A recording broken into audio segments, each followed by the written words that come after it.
ভোটের মুখে পুরুলিয়ায় পানীয় জলের দাবিতে এবার পথ অবরোধের ছবি উঠে এলো, যেখানে ষাটের জাতীয় সড়ক অবরোধ করে মহিলারা বিক্ষোভ দেখাচ্ছেন। অভিযোগ করছেন পুরসভাকে বারবার জানানো হয়েছে, তবুও কোনো সুরাহা পাওয়া যায়নি।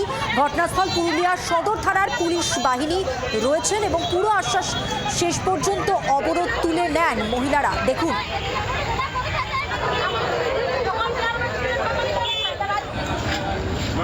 এখন বুঝতে প্রায় শরীরে সেই অবস্থা, গ্রীষ্মটা জলে পাবো নাই। আর এখানে কোনো আশেপাশে কোনো চাপা কল নেই যে চাপা কলটা জল নেবো, একদম ড্রাই, বন্ধ, জল নাই, কলটা বন্ধ। আরো একটু বিস্তারিত জানবো প্রতিনিধি মনোরঞ্জন মিশ্রর কাছ থেকে। মনোরঞ্জন, ঠিক কি অভিযোগ, কি সমস্যা? দেখো, নির্বাচন আসে নির্বাচন যায়, কিন্তু পুরুলিয়া জেলায় যে সামগ্রিক যে জলের সমস্যা রয়েছে সেই সমস্যার সমাধান কিন্তু আজও হয়ে ওঠেনি।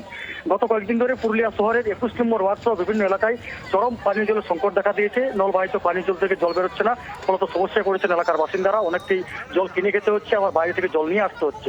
এই মতো অবস্থায় এলাকাবাসীরা একত্রিত হয়ে বারবার পুরুলিয়া পৌরসভা দ্বারস্থ হলেও সেই সমস্যার সমাধান হয়নি। অবশেষে ক্ষুব্ধ এলাকাবাসীরা পুরুলিয়া বাঁকুড়া 60A জাতীয় সড়ক অবরোধ করে বিক্ষোভ দেখান এবং জল সমস্যা সমাধানের দ্রুত সমাধান দাবি তোলেন তারা। খবর পেয়ে ঘটনাস্থলে পৌঁছে পুরুলিয়া সদর থানার পুলিশ, পুরুলিয়া পৌরসভার আধিকারিকগণ, এবং তাদের সঙ্গে আলোচনার পর এই সমস্যা সমাধানের আশ্বাস দিলে প্রায় 1 ঘন্টা খানেক পর অবরোধ তুলে নেন এলাকাবাসীরা।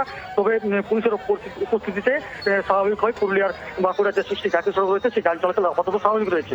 তো এখনো পর্যন্ত এই দাবি না মানলে আগামী দিনে বৃহত্তর আন্দোলনে নামার হুঁশিয়ারি দিচ্ছেন এলাকার মানুষ। বোঝা গেছে মনোরঞ্জন, আপাতত ধন্যবাদ তোমাকে।